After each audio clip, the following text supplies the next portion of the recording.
Hello everyone. This week I worked on the energy system in Eternal, and this is the point where the game really starts to feel like itself.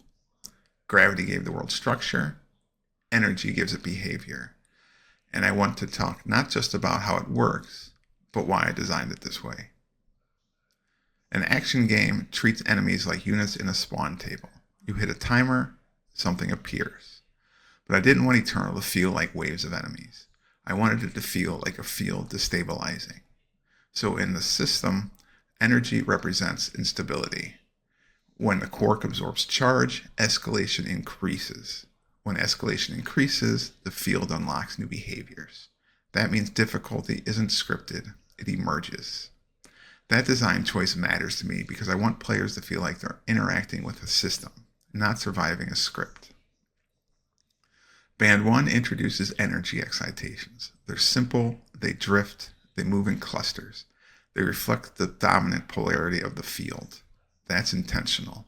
Early bands aren't meant to overwhelm. They're meant to teach movement.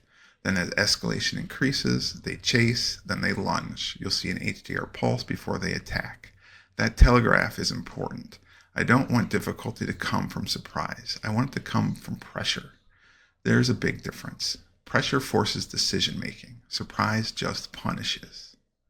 When I designed Band 2, I asked myself, how do I increase difficulty without just increasing speed or health? The answer is structure. The lattice cascade introduces spatial control. Now the player isn't just dodging movement, they're navigating topology. And something I'm really proud of here is that the lattice respects the gravity system. It stays surface aligned and it doesn't drift off. I let it run for over 5 minutes to make sure it was stable. Stability at high escalation is critical because if a system breaks under pressure, you don't have difficulty, you have chaos. Band 3 is the field resonator. Instead of chasing or structuring space, I introduce oscillation.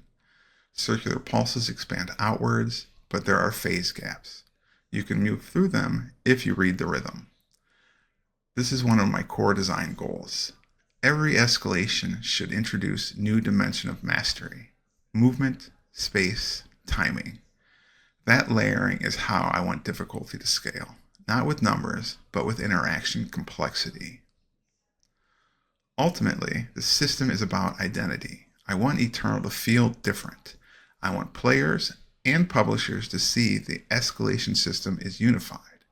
Energy drives difficulty, energy drives visuals, energy drives progression. When you resolve instability, the energy doesn't disappear, it gets stored. And that stored energy becomes part of the crafting later. So combat, progression, and economy are tied to the same system. That's deliberate. Fragmented systems are easy to build, unified systems are harder, but they scale better long term. On a personal level, this is the kind of design I care about. I don't want to build something disposable. I want to build something that feels thoughtful, something where mechanics reflect the theme: instability, balance, escalation. It's ambitious for a solo project, but I think ambition is important, as long as it's disciplined. That's why I spend much time stabilizing systems before adding new ones. The foundation isn't solid, you're just stacking complexity on top of bugs. Next week, I'll be pushing this further. Higher escalation bands, entangled behavior, and eventually multiplayer scaling, because this system is built to scale. That's the goal. If you're following along, thank you. If you're a publisher watching this is the level of system thinking I'm bringing to the project.